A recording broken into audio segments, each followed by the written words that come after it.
So my talk is about semigroups, and the reason why I chose this was because it's the simplest possible thing, and I thought this would be a lightning talk. I'm done in about 10 minutes. We can all go home, right? What? Turns out, I've spent about 2 weeks looking at this stuff going, holy crap, there's some good stuff in here. And it was stuff I didn't realize. And so anyway, this is what we're going to cover. This is what is a semigroup, some basic semigroups.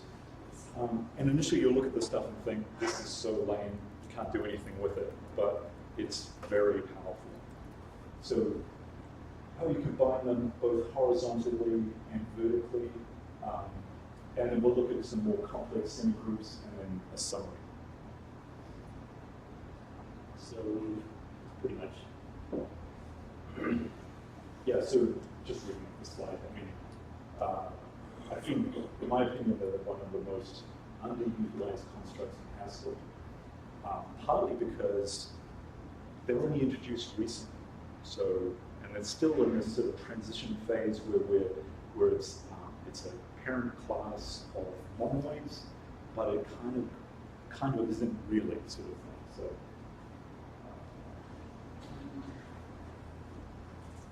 they're very easy to use and very, very simple. But the thing about it is you can compose them in incredible ways. That's where the complexity comes in.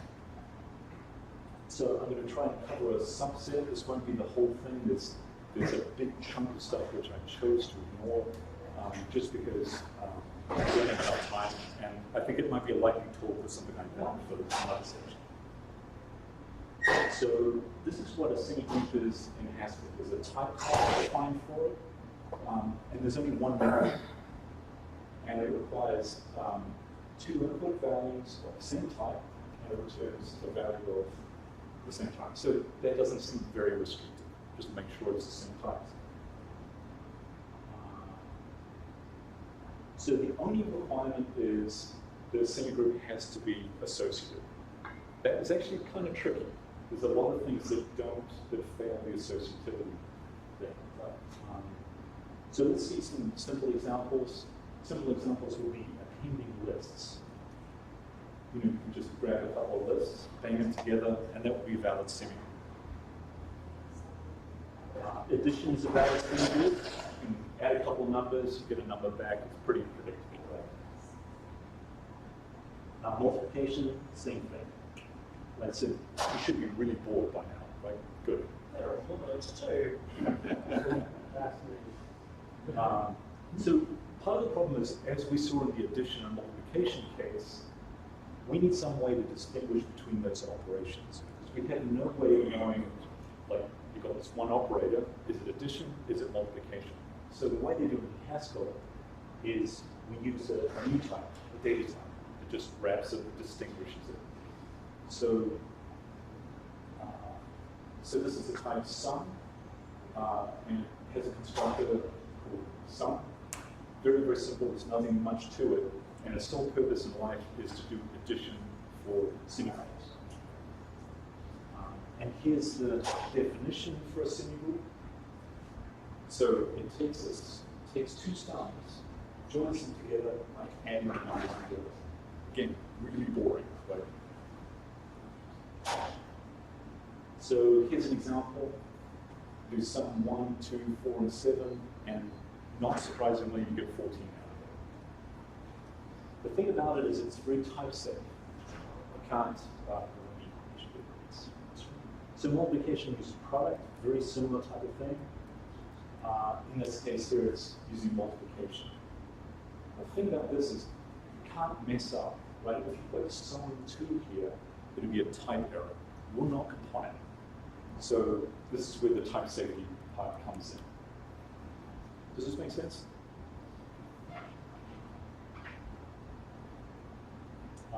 Associativity law, I'm not going to go into too much detail about this, but well, there's not much to say actually, but it's all about where you put the parentheses. So it shouldn't make any difference where you put the parentheses. You should still get the same result. So in the example of appending lists, if I put the parentheses on the right side or the left side, I should get the same answer. Multiplication, same thing. Division, however, is not associated. So you can see here, putting the brackets around here gives us 4, brackets around this one gives us 1. So it failed. Anything to do with trees are also going to fail, mostly, unless you overlay them. But essentially, it needs a flat structure. So here's a definition for min and max. Again, no big surprises here. All that we're doing here is just substituting the value, saying that we want the minimum of x and y. And so that when you take the minimum of 44, then this function, the semigroup append, it should come up with the minimum value. Is there an extra min in the parentheses there? Or is that? It's a lowercase min. So it's actually that most languages will have min. You know, like something that says, give me 2 values, give me the lesser one. Or you could write it out. You could say, if x is less than y, use x, otherwise use y. Right? Yeah. So. Yeah, like at that top one, that's the type constructor there. The min, x, y. Right. So the little one is finding the minimum of the 2, and then the min, the large one is the type constructor for that. Right. So most of these semigroup definitions are much like this. They're just very, very simple wrappers. They don't really have much point to them. Now, because I don't want to have to type the stuff in, I've manually, because you can see this kind of gets a bit old, typing min 4, min 3, etc. This is the equivalent. All it is just a fold, essentially. So, given a list, it runs min with 44, 3, 7, and 9, and gives you min 3. So I hope you see that these two are equivalent. The only difference is this doesn't support empty lists. So that's an error if you have an empty list. Right? Does that make sense? So it's just a function I wrote just to save my, having to write this out. And I'll show you why that's. Excuse me. Yes, Did you sorry. say it was a fold? Yeah, a fold. It just means. But there's no identity on it. You don't Like need fold. to Pardon? It's like fold every one. Well, fold is a general concept. It doesn't require. It's not required unless. The thing is, most people think of stuff in terms of lists with an empty element, but there are folds level 1, like you were saying, that don't require. I always thought a fold as having an initial value, either 0 or 1. Forget everything you learned. It's all wrong. Yeah. The only difference between the group and monoid is the monoid got an identity element. Yes, that's true. But here's the thing. Monoid does have an identity element. The problem with it is it makes things very confusing. There is no empty value. Like, for example, if I have 2 values and I want to find the minimum, that works fine for a semigroup. For a monoid, what is the minimum of an empty list? What would that be? If you got 2 values, Okay, I hit your point. it's the same thing. Does that make sense? That if you have 2 values, sure, I can say this is less than that. Or if I have a single value, I can say, well, that's the value. But if I have no values, what does that mean? You know, I always kept in my mind that an entity is foldable in form of a monoid. Oh, well, let's. I'll put that on the shelf. Put on the shelf. We're talking about non-empty lists, and you can call it a map with concatenation or something. Okay. Right, maximum. I'm not going to write it out because it looks exactly the same. Just change, do a change of I into AX, and you're done. So, horizontal composition. So we saw. This is how you run. Sum 1, 2, 4, 7. Product. But here's what you can do is you can compose them. So you can actually have a tuple or an n-tuple, as many as you want. And what it will do is it will run this pointwise. So it'll say, well, you've got a tuple here, a tuple here. It'll say, grab the sum of 1, sum of 2, sum of 4, sum of 7, give you a 14. take this one. Now it's passing through the list only once. That's the beauty of this. This isn't a two-pass thing. Normal situation, you'd say, line to get the sum. Okay, run through the list, give me the sum. Run through the list, give me the product. This is a one-pass deal. So if those were deeper, would it traverse all the way down? Yes. If Point-wise. if that's semigroup, the next one is semigroup. Like if you have maps, you go. Set are not semigroups, for instance. Well, They don't form a semigroup. yeah, or they do. Sits It's been discussion. well, okay, so maps for sure are a semigroup. No problem with that. Max on a set. Yeah, sorry, but a set, the elements themselves need to be semigroups in order for it to make any sense. So I was talking about the set. There's Oh. no operation. So with semigroup, you take a type Yes. and operation. Okay, So for the type set, there was a massive discussion like years ago about it, that there's no way to have an operation from a semigroup with a set. But maybe I should. well, I don't know in what context, like, if you have a set, you want to, like, or multiple sets, you have a set and a set, you want to semigroup them? We can take this offline. I Yeah, don't want yeah. to derail your process. No, But I remember in Sydney we had this massive discussion and went online and they removed set from the semigroup for Scala. If you go to Scala Z, not Scala Z now, somebody said Scala, it's Okay. not there for this that reason. It was there Okay. and they took it out. So in the time that I spent working on this stuff, there were a lot of things that I couldn't make into semigroups legally. Oh, Like, legally. So maybe there's something in what you're saying that I probably may have hit as well, but it was like trees, for example. Forget it. You cannot make that into a semigroup. It just doesn't work because it's associativity messes things up. But yeah, I mean, a set is a semigroup, but it may be because it needs a constraint. But a normal set won't work. But if you have the A's as a semigroup, that will work fine. Because then you can jam. Well, set A, right? That's the definition, Yeah. right? If I have two sets and I jam them together, I need those A's, the values inside, to be semigroups, and then it will work. Yeah. But if you didn't have that, yes, you're right. You'll have a problem. Of type A. Of type A. The other alternative is you could do this sort of crap, which is really horrible. This will work. Is a left bias, which is just junk, which just says take the left one. Yeah. If there's one in both, Yeah. take the left one or Yeah. take the right one. You know? That's the full notification. Yeah. Parenthetically, this is a really lovely example of a semigroup, because you couldn't do this with noise on pairs. Exactly. Yeah, exactly. This is there's a few things you can't do, and I'll get to What's the that. identity for a pair? 0, 1. No. Well, if you've got some in product, but you can define this in Or terms just of, example. the point is, you can define it in terms of, you can define a general semigroup instance for a pair, and just say that the first bit needs to be a semigroup, and the second Yeah, bit I'll continue, I'll come back to it Well, at the end. it's a good point. So, what is the empty element for sum? If you say it's 0, and I have only negative numbers, then it's automatically going to mess you up. Okay, just keep going, I'll roll it up at the end. Okay, so here, just to save myself some time, again, what I'm doing is this run function. And so I just put the sum and the product in a pair, and I get the result back.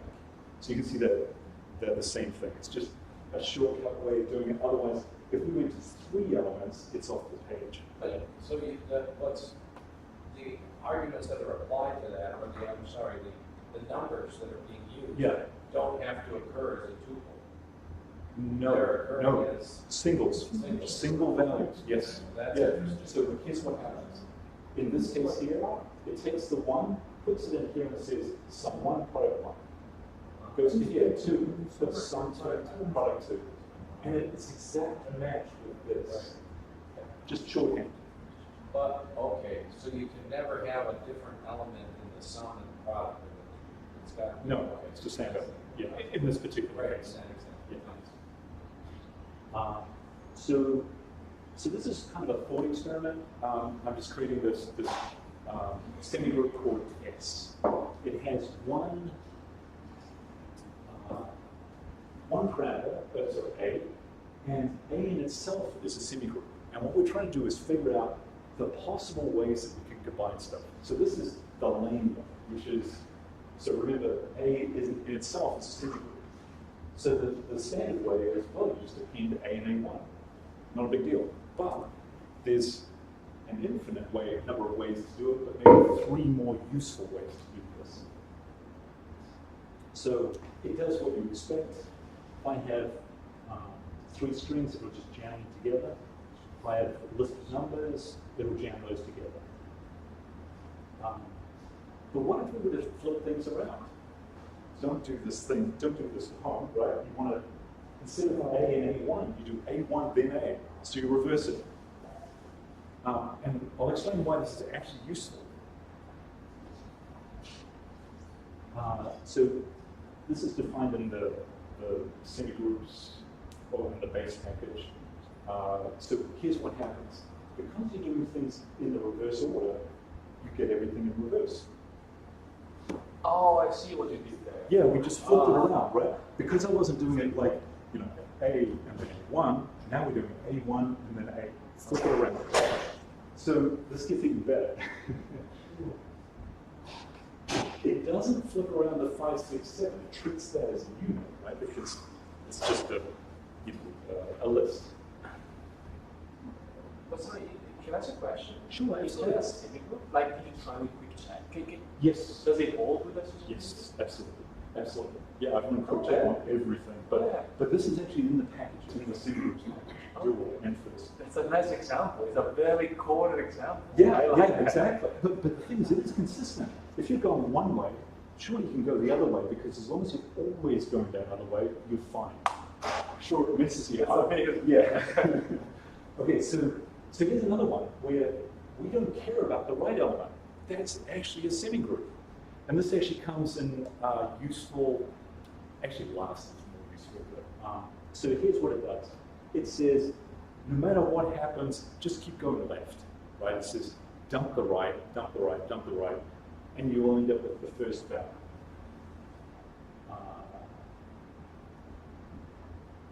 Then we've got last, and you probably guessed it, it says, take the second one. Now this is actually useful when you've got defaults. So for example, you've got a semigroup of stuff, right? And you want the last value that occurs, right? So you have a set of defaults, and then someone can override it with last.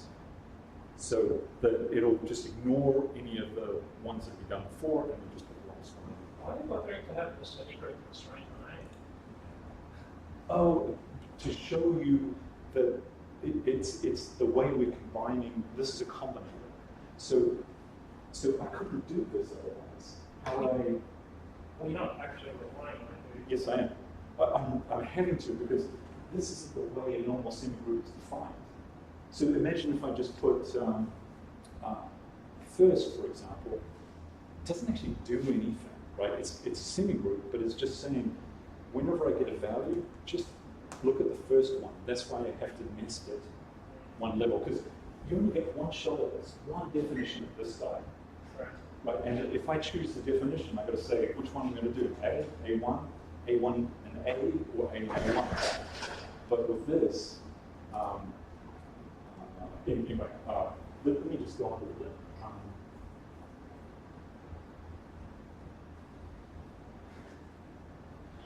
Sorry, this is being. But imagine you're getting the first one, right? You've got a list, you get the first one. But if you say dual, it says stuff on the right-hand side. So what this does is it gives you the last one. So yeah, you have to kind of think about this, but essentially it makes sense, right? If you Because dual is like the last one, right? Yeah. Okay, so it's the onion is the last layer, and then you work it Exactly. right? So what's happening is everything has an effect, right? Little tweaks. So dual says everything you do, I'm going to flip around, right? Everything. And the stuff inside, like the first, says I just care about first. The dual has flipped everything around, so dual first becomes last. It's just walking backwards. Sorry, can I ask you, but Yeah, sure. if I'm running like from the logic point of view, so basically every append, every step, we're basically, I'm thinking about how we get last. Okay, so here, That makes sense, but I need, like, step by step, I'm trying to think about it. So we go, Right. the first two ones, we have dual first A and Yeah. dual first B. okay. We append them, and we're gonna have dual first B. So what This this is does, dual of first, yeah. So what this does is this says take this B and shove it over here, and then we append them. and then shove that one over there, and then so this is the beauty of this is like when we do these vertical effects, we're just building up little effects, but after a while they're like, what the hell happened? You got 5 effects, you just completely lost, right? And even 2 effects is actually complex, right? And we can, this vertical composition, we can do this as many layers down as we want. That's very nice, yeah. And this makes it extremely powerful and probably something that you can't really do with any other construct. Monoids are too complex, way too complex. And in fact, they, back to your question about, for example, what is the sum of, no, we skip that. But a monoid is a semigroup, it just has an identity. So when you do the semigroup, you do the monoid. Yeah, but there's more to it than that. Problems with, I'm just talking about semigroups. That's, so we want to construct our own one, and the classic example is average. Nothing really complex there. The only thing here is, you probably haven't seen this one, but rational is a way of guaranteeing that you have a numerator and a denominator. So, for example, if I do, if I want to represent 100, it'd be 100% 1, right? If I want to represent 100 divided by 4, it'll be 25% 1. So it'll normalize the value down. So it's just instead of using doubles or floats, I want to make sure that this guarantees that the value is always consistent. So with doubles, the problem is you'll be there with rounding errors. So there's just no way that this is going to be a semigroup, right? You know, for example, like 0.33333, right? But if you say it's 1/3, you're fine, right? 1/3 doesn't get into that crap of doubles where it's, you know, 0.3333. You're going to get rounding errors at some point, right? You can throw in an epsilon thing in there, but that gets nasty. And then, but with rationals, it really is a number that consists of 2 values, a numerator and a denominator. And it's really nice. You can just do mathematics on it. You can multiply, divide, do anything you want. You don't care. So what I've done here is I've created my own data type, and I've wrapped these 2 values. I could have treated it as a tuple, but I decided to put it in its own thing. And what happens is, given a value, what we really want to do is get the total divided by the number of elements that you have. So in this example here, if I want to find the average of 10, 12, and 13, you want to sum up all the values, and then sum 1 tells you there's one element, another element, and another element. So it takes the total and gives you 35, 3. So if you do 35 divided by 3, you'll get your average. And so what I've done is, this isn't something that's part of semigroups, but you kind of need it, which is, I want to pull this value out, the average. And so what I've done here is, at the beginning, you're putting values into the average data type, and at the very end, when you're happy with it, you pull it out. Say A divided by B. So One of the other things about doing it this way as well is it's a standard misspaced approach. You vary approach to space limits. yeah, exactly. Yeah. And in fact, what's happening here is I actually use a straight left fold to do this to guarantee that there aren't any space limits. Well, and you have to, you more or less have to do this yourself, because even if it's a strict left fold, if it's, sum excess over length excess, you're holding on to the thing while you're going all the way down. So the whole thing has to live in memory, so, you could Yeah. well, Yeah, I mean, the thing is, semigroups unfortunately doesn't really deal with streaming or any of those sort of solutions, but the thing about this is we know that this is actually since it's a new type, it's guaranteed at least to be strict. Right, but what I mean is if Oh, you yeah. have like a random numeric average over 1 to 100 million, Yeah. it's going to roll it up like that rather than going down the spine one and then going down the spine again to find the length, which is what the standard average would do. This is much more efficient. Yeah.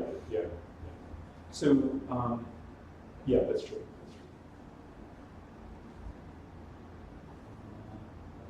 So, and this is the rational answer. So, I kind of cheated here. I added, there's an extra one called run E, and that just strips all the junk out. It's just so that you don't have to see this type of stuff. Right? Anyway, so it comes out as 35% 3, which is rational. So the format that I'm going to use for this talk is NK, anything starting with NK lifts the value into the semigroup. So like here, this is Second line. oh yeah.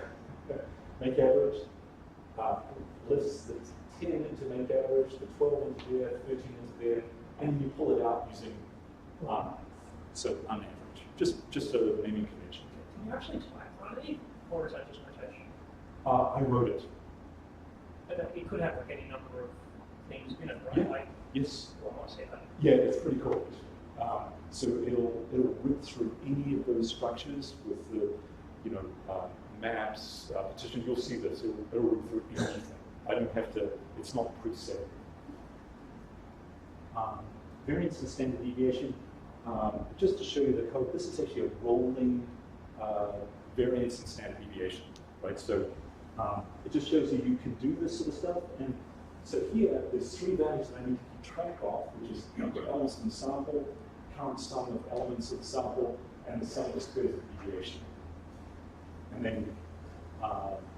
then of course I have the variance, which lifts the value into the semigroup, and some way to pull it out at the very end. So once we've jammed all the stuff together, we want to pull it out. This is kind of boring. I mean, it's just to show you can do it.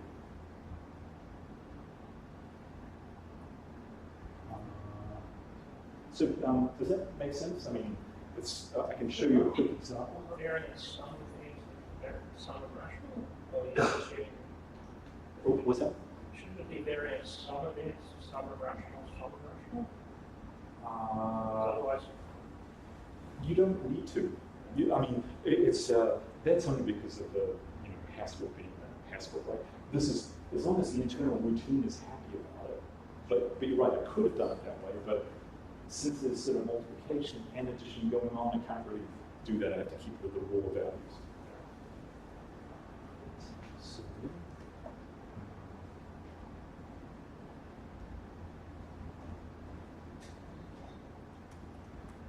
this is me trying to do pure script. I couldn't get the damn thing to work. It's like, I had the same talk. Yeah, exactly. I did this last year, and I think I was in the same situation where there was some big change that they were doing, and I was like, dude, I'm ready for pure script. And I was like, oh, crap. Yeah. I need help, I'll say that. So,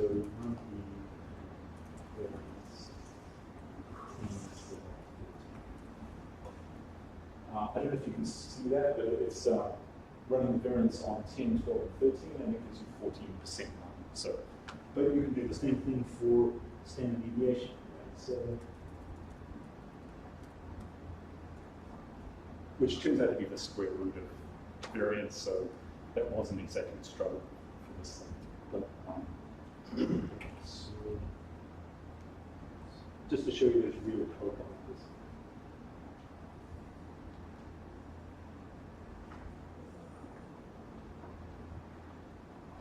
Okay, can I ask a question? Yeah, What was the language? Like Dutch? Oh, German. German. Keeps me on my toes. This is right.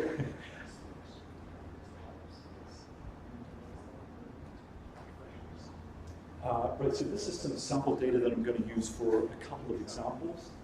Now, the scoring here is arbitrary, please don't scream at me, I'm sure Russ people are like, dude, why are we 8, man?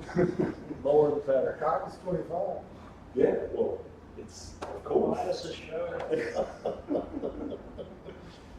And so basically it's a list of languages. I just need some test data, right? So, and numbers are always cool because you can do something with them. And then these are the major players associated with the languages like Phil Freeman, Simon Peyton Jones.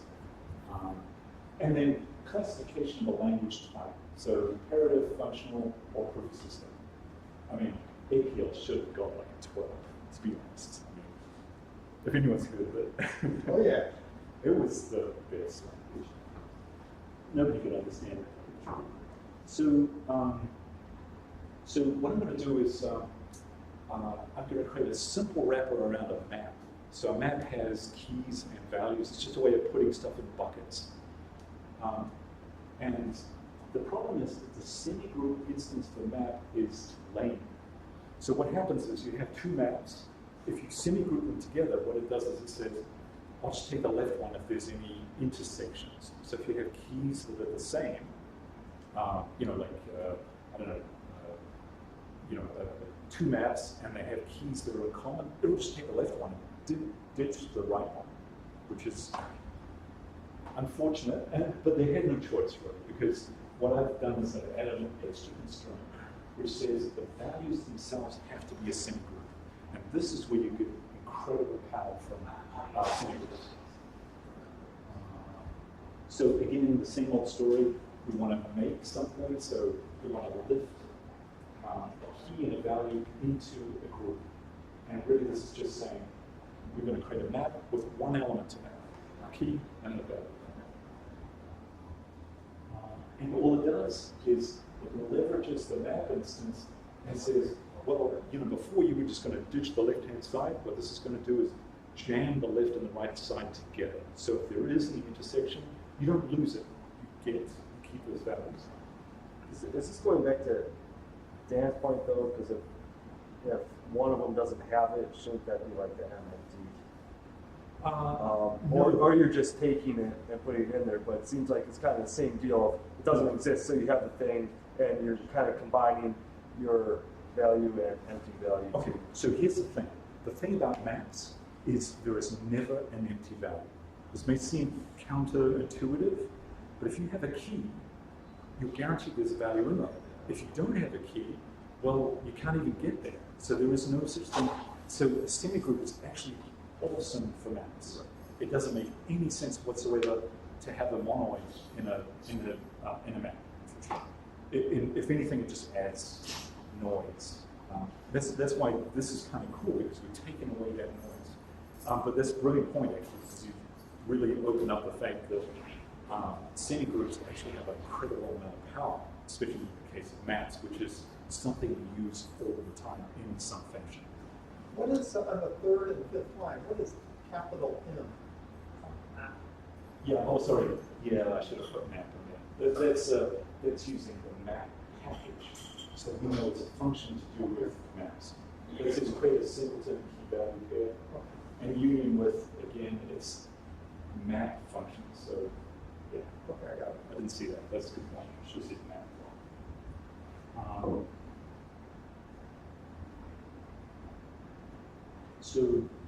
So when we run make group, it requires a key. This has got to be the thing that we are making into buckets. So it basically says, take all the scores, and they're the keys. Right, so 8, 11, 12, 13, 15, 19. And then what we want to see is the language and the language type. So there's a language and a language type. And in this case, 8 has 2 entries for it. So we'll see both of those entries there. And in these cases here, we've got 2 entries in that. So we'll get that entry.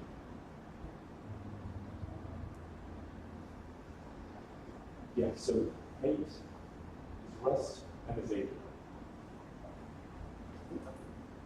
Does that make sense? Yeah, it makes sense. When you first scoped group, I thought you meant group as an algebraic structure, not group by. Right. Well, yeah, but it's, yeah, that's yeah. So sorry, Brad, I probably missed why the key is the score again?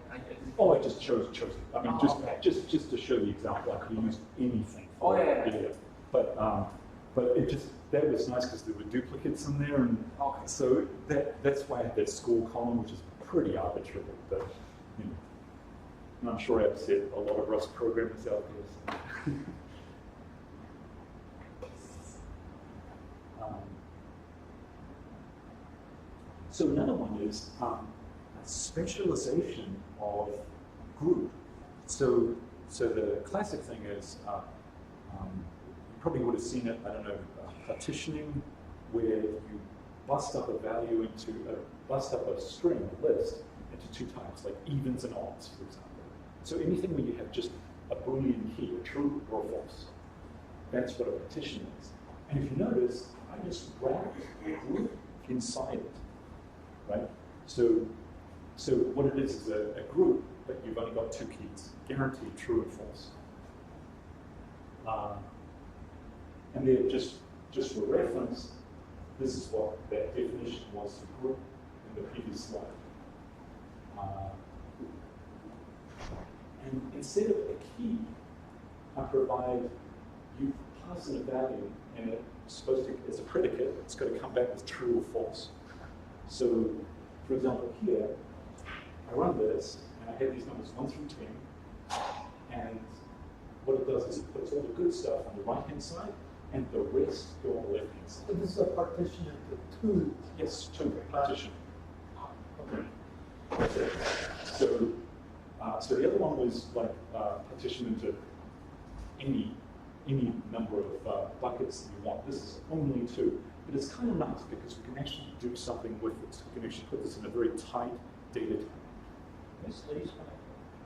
Good, glad you asked. These is probably the most underestimated package out there. So the problem with, have you seen it? No, that's why I'm thinking, I know it. I use this all the time. So what this is the thing you normally have is either, right? Everyone has left and there's right. But what happens when you've got both, left and right? You have to make a choice. You have to say, okay, well, I'm ditching the lefts, I'm ditching the rights. This you don't. It accumulates, right? So I'll show you an example. So these, we've got stuff that are even, odd, stuff that are even. But, What's the difference between this and that? well, this is like left and right. Just imagine left and right. But what if you have both? So that left would and be, right. again, one partition, even 1, 3, 5, 7, 9. Yeah, exactly. Sorry. Good. You're way into it. Yeah. No, it's good. It's good. That's what you get, right? So here it says, I want to find all stuff greater than 20. Well, dude, I got nothing that's greater than 20. So it goes into this, the left-hand side. So how does it get in the left or right-hand side? Well, I obviously have to write some code in there that says, if I get only true, if there's true but no false for the keys, then I know it goes into that, and flip it around, I know it goes into this, and if I get both keys, then I put it into these. So I do have to write some code for it. But let me show you what it looks like. Now, a lot of these are fairly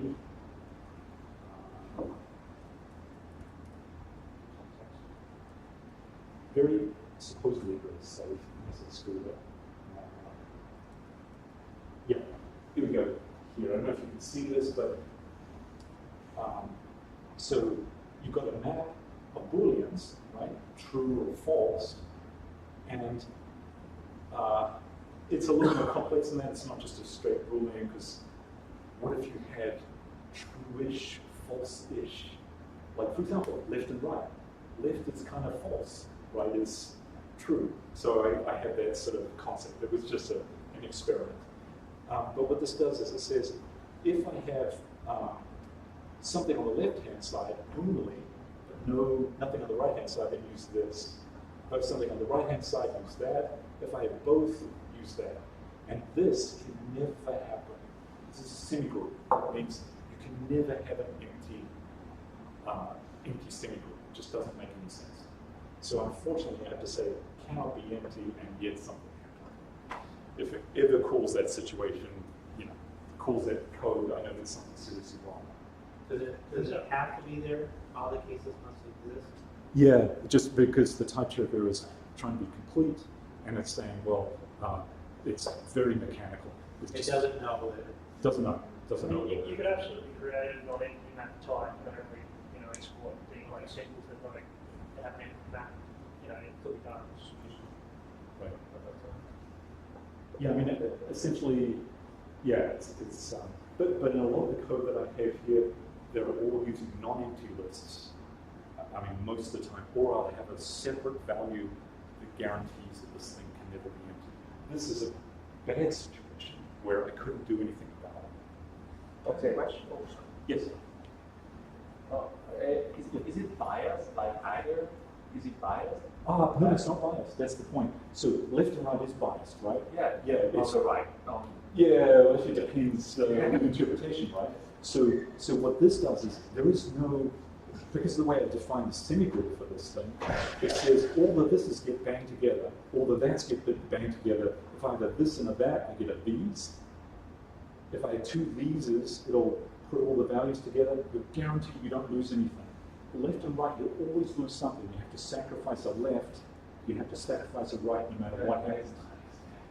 The thing about this is, if you look at the library, the guy who did this is unbelievably bright. Because I was looking and going, you can do stuff like that? So this is where you do things like, I don't know if this is something that comes up a lot, but you have two maps, and you want to know the intersection and the stuff that's in the left only, and the stuff that's in the right only. And that's what that does with the align, data.align, which is part of that package, part of the these package. It's very, very good. Okay, good question. Yes. This might be way off topic. Yeah. But your group from the last example got my mind spinning. And I was trying to come up with this way, and it seems like a very semi-group thing, of I'm getting data about all these different countries. But the problem is the data sources I'm getting from use different country names, and so being able to group those things, but also have a map with multiple keys, the same combination. So what you can do, yeah, I mean, there's a couple of ways you can do it. If you don't want to preserve, if the key isn't important, you want to normalize the key. You can always say, if I see these countries, just blend them into one. You could change the equality condition, right? You can change the thing that says, yeah, when I see this and this, they're equal, and then automatically you don't have to do anything because when it goes into the map, it just puts it in the right place. Yeah. As long as you use union with or from list with or whatever you want to do. Okay, so right, and yeah, so this was the other condition. If it's all less than 20, which they all are, it goes into that. So maybe I'll show you real quickly what we can do to this.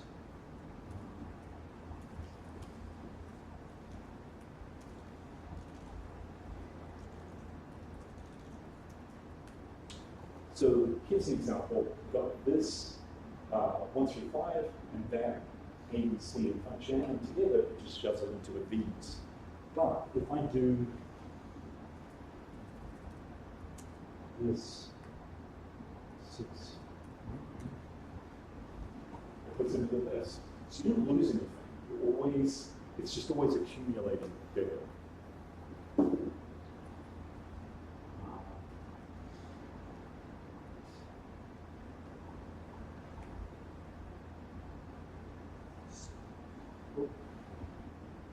Oh yeah.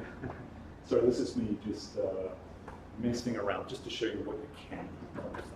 So this looks really garbled, but essentially what's going on here is we have a lot of control on the value.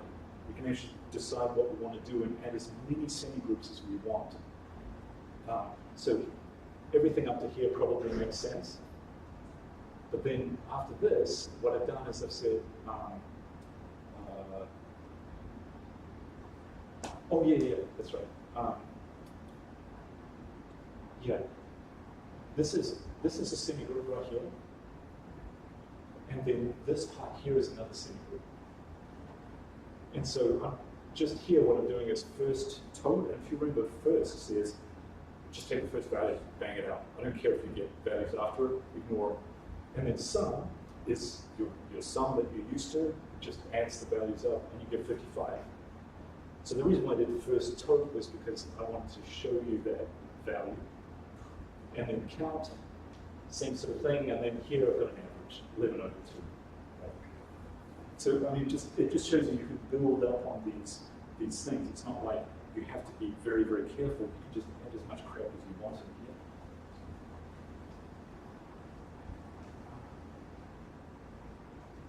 So yeah, here's another one. Just repeating the same thing. Anything greater than 4 is in the good pile. Anything less than 4 goes in the other pile.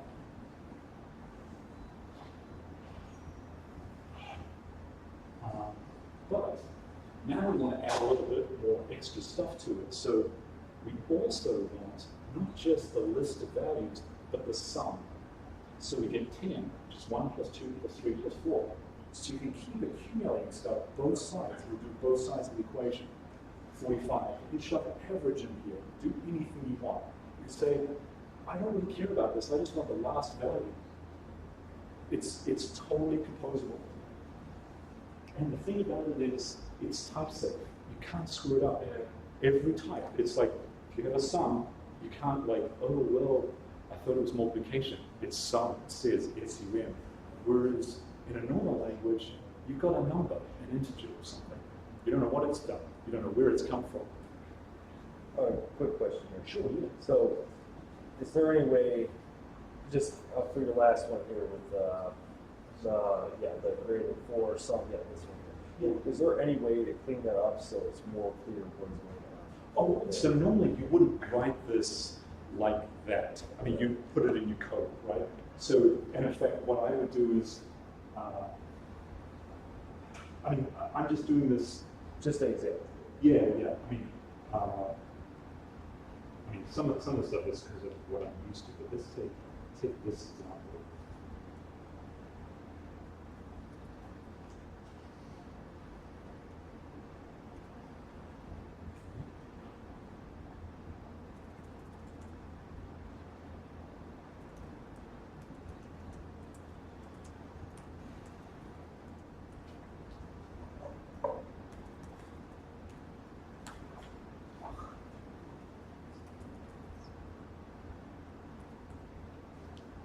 So that's how I write it, like that. Sum and the value, right? Just like that. And you can bang as many of these as you want. So we could actually do this and say,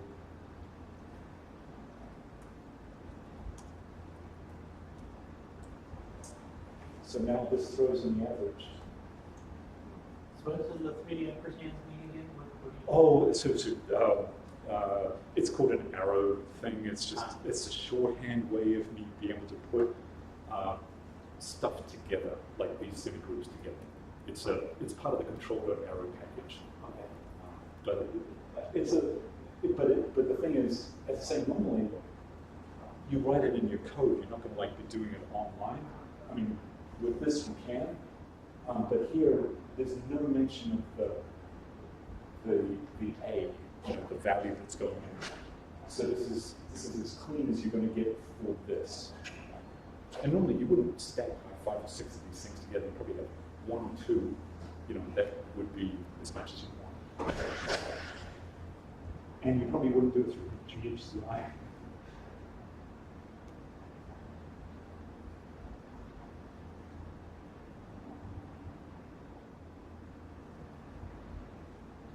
On here, this is just adding extra stuff where we're saying, oh, I want the number of elements. So 1, 2, 3, 4, 1, 2, 3, 4, 5, 6. Or I want the first and the last. So, this is just showing you what you can do. And as I say, if you write this in your code, it's going to look a lot nicer than this. It's just, this is just, you want to do this through GHCI online. So So here's another one. This is just more of an interesting one. This is, you've got a sequence, and you want to know if it's ascending, descending, monotonically or strict, or if it's all equal, right? So this, and this is using non-empty lists to keep track of this information. And here we see that 1, 4, 5, 7, 9 is strictly ascending. So it gives you back a 1. And this one, what it tries to do is it tries really hard to get as many ascending things as it possibly can, and then it shows you that the 7 was the culprit that couldn't make it ascending, strictly ascending. So if you look at the next one, it turns out that it's ascending monotonically. So it's just showing you what you can do. There's a lot of it's a big drive, but it's just like when you're dealing with semigroups, you have to kind of live within that semigroup world. You can't do everything, but there's a lot of stuff you can do. And this is one that will something called Arbor ordering. What it does is it rips through all the different types. It says, tell me what it is, right? And so this says it's ascending strict and ascending mono. This one says, well, it's ascending mono, descending mono, and all equal. So follow, it passes all those tests. And these are all been quick checked. And there were some situations like this one kind of killed me because I couldn't figure out how to do it. So what I was trying to do was keep track of the set of good stuff and the set of bad stuff. And you can't do that. It's not a semigroup. What you can do is keep track of the total and the good stuff.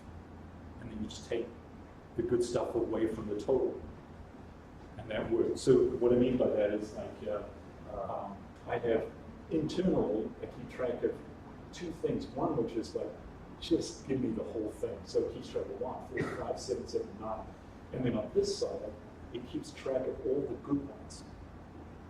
And at the very end, I say, okay, when we pull it apart, you take away the list of the whole thing from that, and then you get the failure.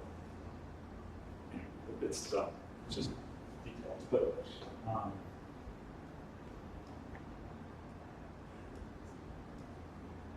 so this is the last one that's really complex.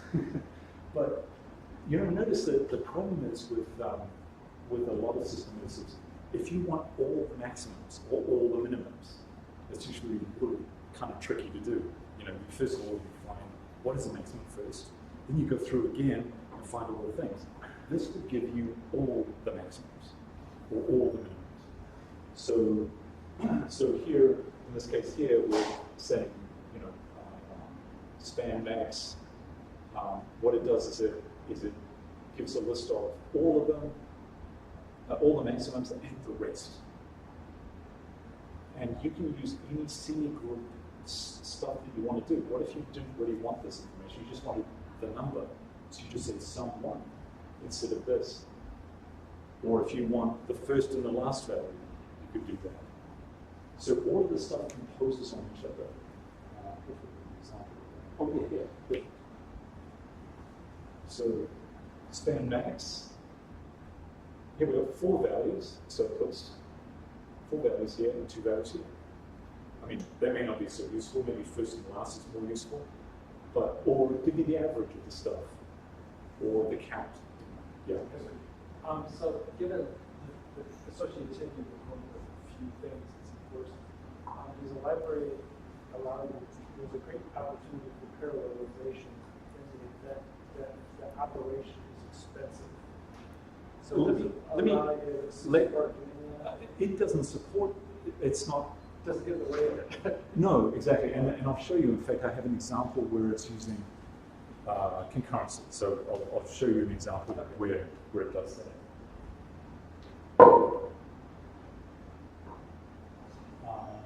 So here, this is just taking the average, so you get 17% over 4, which is 12, is this up, 12, 5, 17 divided by 4, and then this one, well, since they're the same value, you would hope that it comes out the correct one. And the same thing goes for minimum.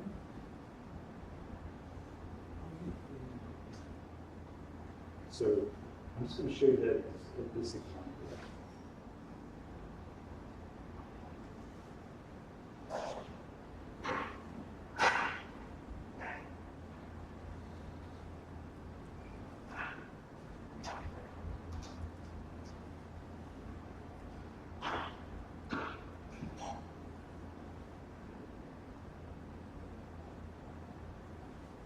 So this was finding the minimum. So here it gives you the minimum based on the score. And so you can see that the score is 8, which is what we saw before. And it's giving you the left-hand side and the right-hand side. Sorry, the right-hand side and then the left-hand side. So this is the rest of the data. But you can actually sort the stuff within this. Again, this whole thing is one pass. There's no two passes in this. This is one pass through the data, and you can do anything you want with it. You can sort it, you can find averages, or anything you want. And as I said, a very type-safe way.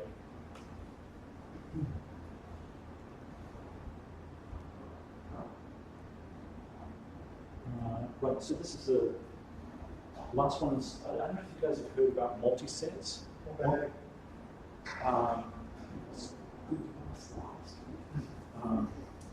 So a multi-set is like a set that allows you to keep track of multiple elements. So a set, unfortunately, just sort of like just says this value is present in the list, but you'd really like to know the number of elements that are present, right? So you can sort of reconstruct a list, not necessarily sort in not necessarily in the original order, but at least you don't lose anything. So an example here is X, Y, B, A, C, A, Z, Z, whatever. There's 3 A's, there's 2 A's. This is because I copied the text. I mean, yeah, if I run this, it'll be fine. But yeah, 2 Z's. At least the 2 X's are right, but I missed this one. I was like playing around with the slides last night. And so this is the definition for it. And again, it's leveraging map, but it's we're putting inside it sum, which is keeping track of the number of elements. And this semigroup is really boring. It just joins the stuff together and it adds the values together. In fact, I could probably just use the semigroup but for some reason I chose not to. Okay, this one's better. So A, B, C, D, E, F, there's nothing in common, so you would expect one element of A, one element of B, all the way to F.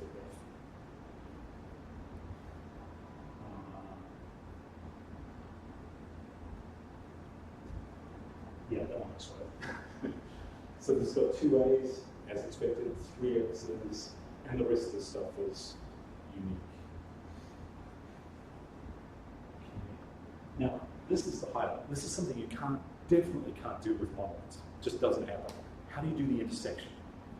So this is where semigroups kick in. It's the intersection of an empty element. It's empty, so you guarantee that everything is empty, right? So what we're doing is going to use multi-sets to keep track of the intersections. So the same old pattern we say make to lift values in. The only tricky part with this is, with intersections, there's actually a number of combinations that you could actually do when you get an intersection. So the stuff that doesn't intersect, not a problem. But when they do intersect, what do? If you have 3 A's and 1 A, what do? Do you take them all? Do you take the largest ones? Or do you say it has to match exactly? So there's a number of situations. I chose to say use the minimum, but you can choose whatever flavor you want.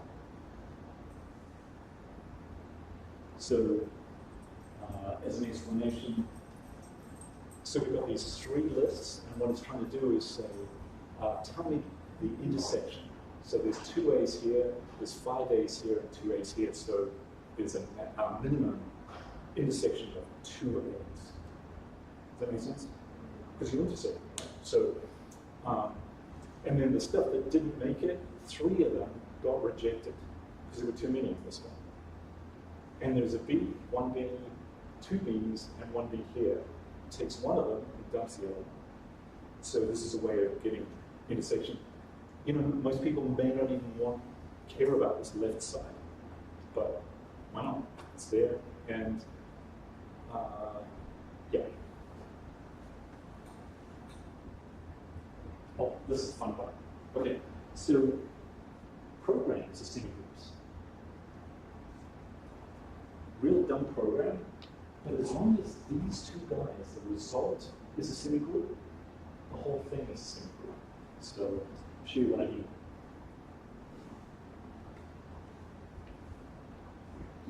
So you just do this to run the program.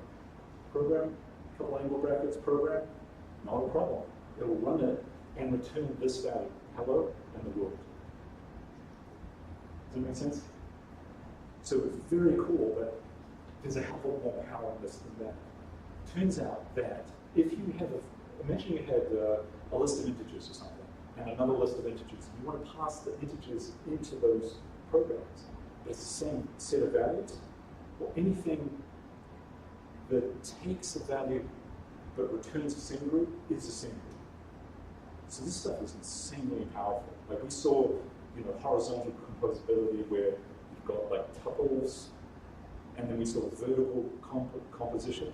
This is even better than that. It's like exponential, or you could call it like a Rieger semigroup. Can I speak? Yeah, you should. About the implementation of the instance of that semigroup. So for a euro. Yeah. So basically, the operation of semigroup is I, right? No, well, what it does is it's running the IO monad because you've got two programs. So you say program A, program B, and you just say do run program A, give the value, run program B, get the value, return, jam them together. Oh, I thought you were using like, because the string now was calling semigroup on the string. Yes, it is. Yes, okay. but right at the end when you do that return, you say return A, semigroup append B. So let me write this out. And you could do this with as many functions as you want. Oh yeah. In fact, I'll show you a better one. This is length. The next one's going to be really cool. So let me just. Yeah, I never thought those that way. That's pretty cool. Yeah, I would like to play Yeah. with it. Well, let me write it out real quick. So instance semigroup.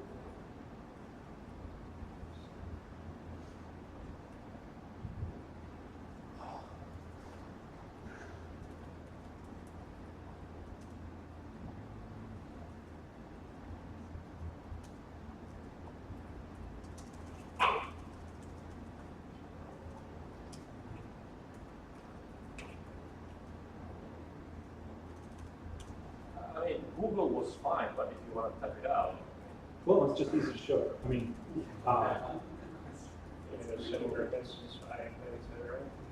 here you go. That's it. So, do you see that? You just Whoa. Yeah. So semigroup of A. Actually, I have to say that it's semigroup A. I put semigroup A in front here, but essentially, you run program A, run program B, and make sure to append the A and the B together. So it has to be a semigroup at the other end. But it also works for, imagine you have a program that just returns void, you know, not void, but brackets, parens unit, right? That's also a semigroup. Pretty lame, but it is a semigroup. It'll just return. Semigroup A, straight there. Yeah, that's right. I have to add that in. Yeah. So, yeah. So let me put it in just to show you. Okay. Because it would have complained at the very end and said, "Well, hang on, how can I jam A and B together without it being?" Anyway, but this is not the good stuff. This is the stuff you want to see. So when you use the async library, this is the concurrency library in Haskell.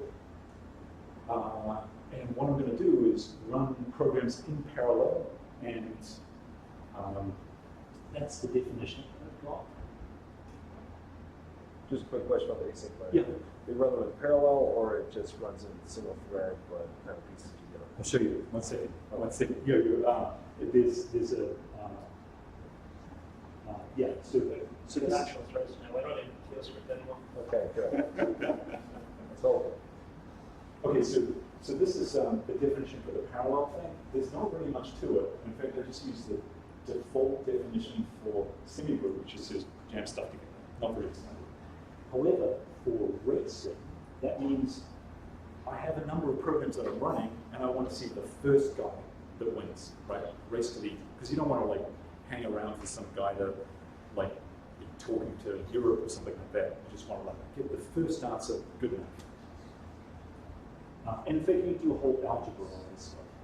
And the only difference here is it's using what's called the alternative operator. So this is just means A or B.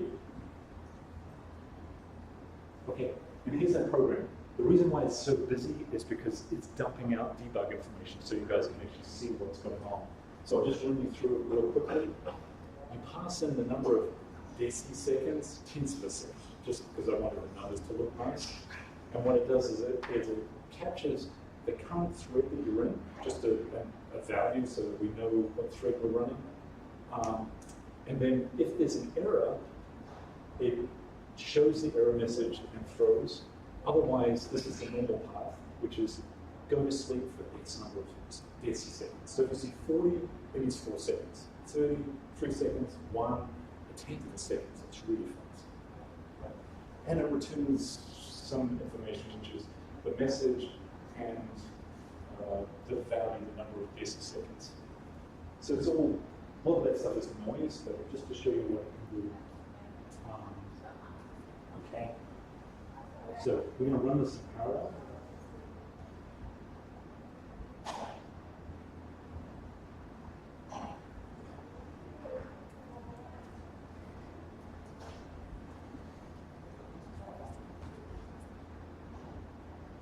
And it's running. So it takes a little while, right? And the reason is because it's gonna run the 10, the 40, the 1, and the 5. So it's going to be running those in parallel. The slowest one is the 4 seconds. That's the slowest one in this whole thing. So it's got to wait for 4 seconds. And then it returns. I'm just going to print that out.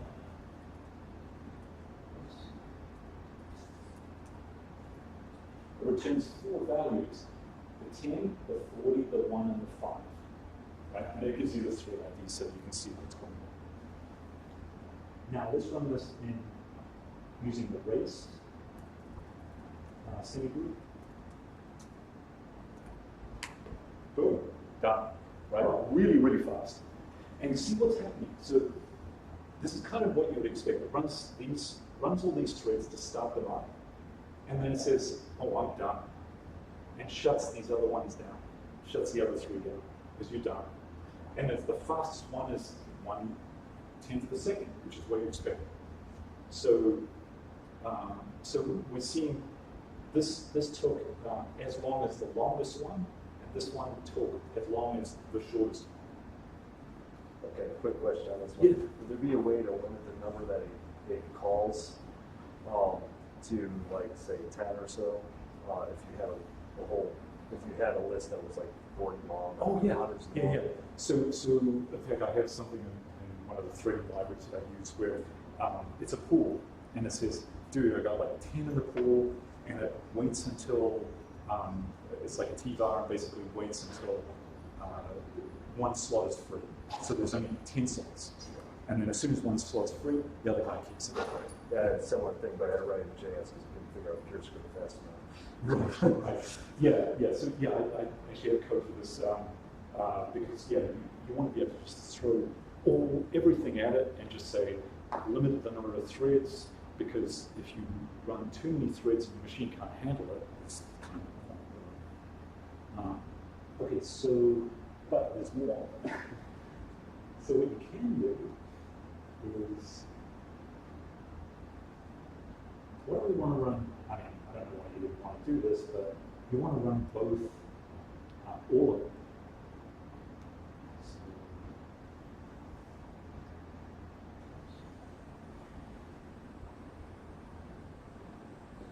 So you want to run this last one here. This runs the race one and then the parallel one. So there's a little explanation here, but race and parallel don't join together. You can't do a semigroup on those because they're the wrong flavor. You know, it's like I was saying, the sum and product, you can't jam them together. But what you can do is you can make it like this, make this guy that. Like, that's fine, not a problem.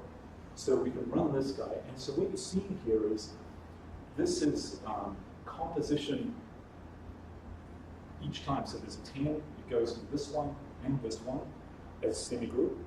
Takes this whole thing and runs it again for 40. So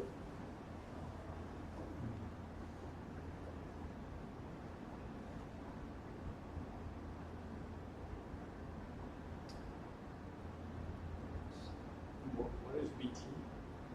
it's a bitraversible. It's just like, you know how you were talking about traversables and stuff like that? What if you had an A and a B, instead of one element, you actually had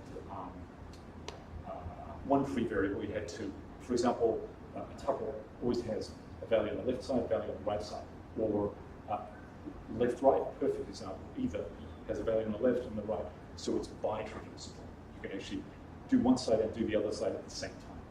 It just, it's just, you know, sometimes it comes up, you know, and in this case it does.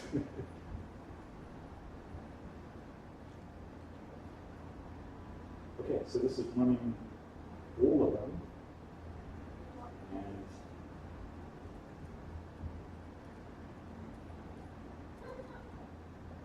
And so I ran it, and then it turns out that it's a these thing. So it runs, it gives you the value for the race, and all the values for the parallel. But so let me just explain roughly what's going on here. So it ran parallel in the race one after the other. As I say, this is not a useful example, but it's just more to show you what you can do with semigroups. Just quick question, Matt, Sure. on the parallel and the race one, were they calling the same thing, right? Yes. And so there wasn't a double call made for the parallel and the race, it was just, Yeah, no, they were. oh, there was a double Yeah, call. yeah, have to, because that semigroup knows nothing about this other semigroup, right? So let me show you on the expansion for this thing. I mean, you just probably wouldn't do this. You'd probably say, well, you could actually. Here's what you could do: is run the. If you're doing race and parallel, they're different animals, right? So you want the speed, you get race. You don't want the speed, you do parallel. You choose one or the other. This is sort of an odd example, but it just shows you what's actually going on. So if we expand this out, this part here, if you take this one line, it's doing a little semigroup thing just to jam them together. But then for each number, it does another semigroup. So it's nested semigroups. As I say, this is just more to show you the flexibility of the gymnastics you can do through this stuff. You probably wouldn't ever do this, but I guarantee you wouldn't ever do this, but there's no limit to the nesting you can do with semigroups.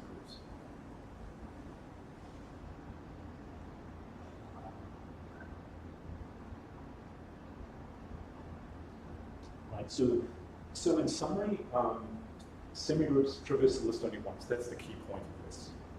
Everything, some of the things that you want to do with semigroups, you can't do with monoids. So what does first mean for an empty list? What first? There's nothing there, right? What does last mean? What does min and max?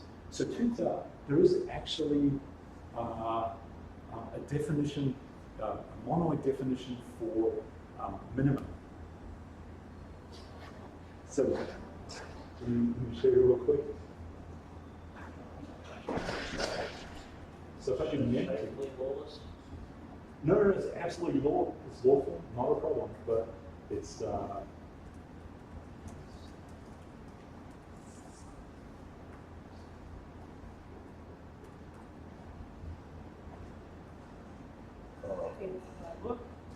yeah. Well, what it's saying is, if the value is bounded, then I'll tell you what. I'll give you The minimum means I'll give you the biggest value, right? So, but if you like did an integer or something, it's not going to do it. It's not going to do it, exactly. Float or double or any of those, it won't work. So the thing is, yes, technically there is a min-max for monoids, but it's not what you want. And check this out. If I take the successor, of course, because we've hit the max bound. Take the successor of this.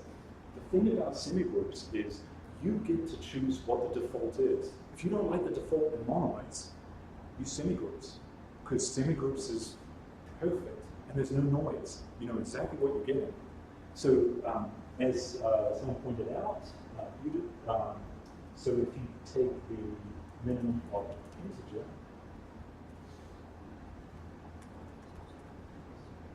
no instance of a bounded integer. Oh, that's nice, right? So a lot of the chat that I've seen on the web has been about semigroups. You know, monoids are the way to go because everything's is a list. Monoids are overrated. I think they are. I think the problem is that they're actually as I say, the default may not be what you want. Like you were saying, for the sum, 0 might actually make a lot of sense for the empty, but that's not what it is. So the type safety, we talked about that. So there's actually a lot of stuff I didn't cover in this. There's a whole section, but people some people know about this stuff. This is a lot of the stuff that you saw, you're probably not going to find on the web, because I've looked everywhere to try and find examples that would help me out, and there weren't any. This is actually really cool stuff, but it's a separate talk, maybe a lightning talk or something like that. But it's, let's see, wait, any questions? I had a question on this slide, without going back to the previous slide. Can you very succinctly say what's the difference between vertical and horizontal composability? Right, so horizontal were the tuples, sum, comma, product. Yeah. You do sum, comma, product. So it's horizontal, it's point-wise, does all the sums. Yeah. Vertical would be like, oh,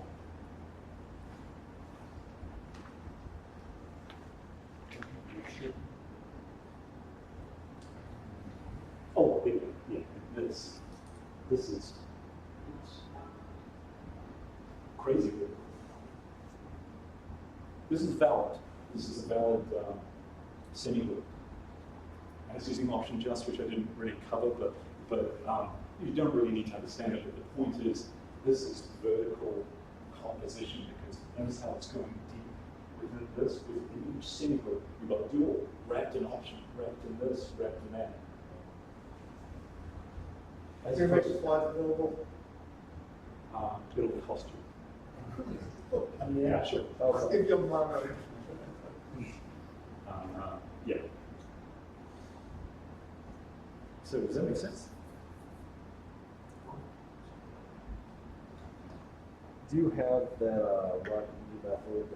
Yes. Let me show you what that looks like. So what was the question? The run E method that he's using for all this stuff. Yeah, it has been tested apparently, this running method, right? yeah, I mean, you saw that. Okay, I'll joke. So here it is. Here it is. Here it's got an associated type class. So for example, here, if I see sum, I want to pull the value out, right? And then I coerce it. Right? This is it's just because. What is undo? Yeah. So it says essentially get sum, so you can pull the sum out. First, same sort of thing. You want to pull the value out. Min, pull the value out. There's min all, max all. I didn't show you that, but span is got So you have to basically find all of these for those to work. Yeah, exactly. Anything in my code, the thing is semigroups, there's only probably like 10 real semigroup thingies in there, plus all the stuff of mine, right? So the universe is actually kind of small. Like things like variance, unvariance, right? Or standard deviation. option just lifts its way through tagged. If you've got a pair of stuff, it'll try to go through point-wise, left, right.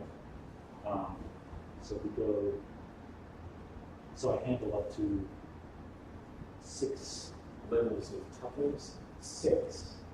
Pull those out, sequences, groups, partitions, that's sort of the code. But you need something like this, otherwise it's very noisy. Like, let me show you what that looks like.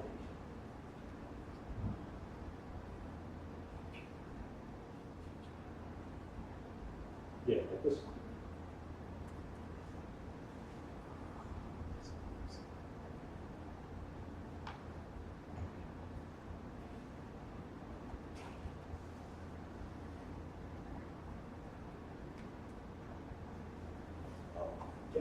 You don't want to look at this.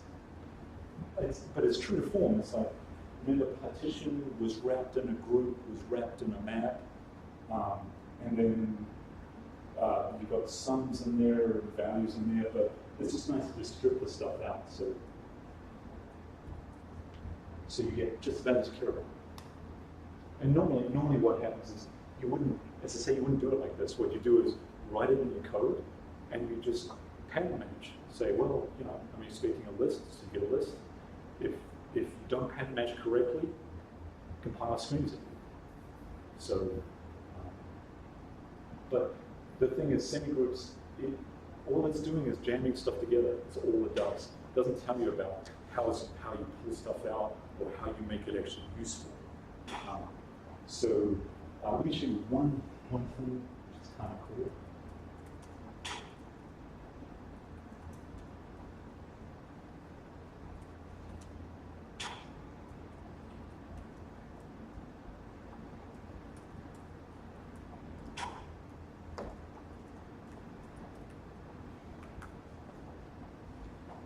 Okay, so this, you might have to squint a little bit, but what this is saying is, you tell me how you want to lift it into a semigroup, tell me how you want to band stuff together, and tell me how you want to pull things apart. And I will give you the sum, right? Which is not really a big deal. But what if you said, I want a semigroup that doesn't use all this crap?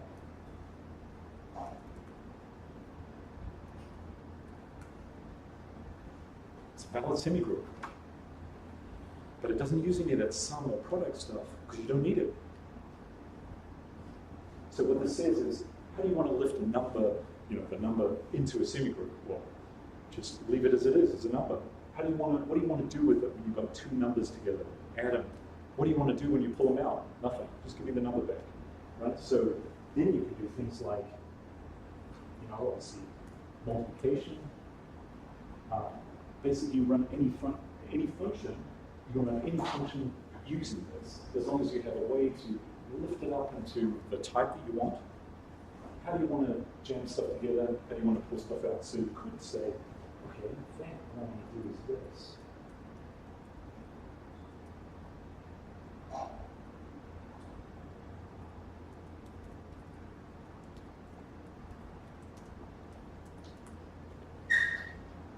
That's how I would play it.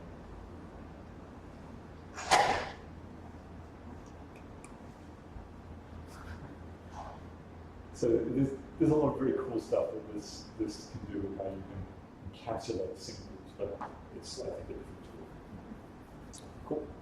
Thank you.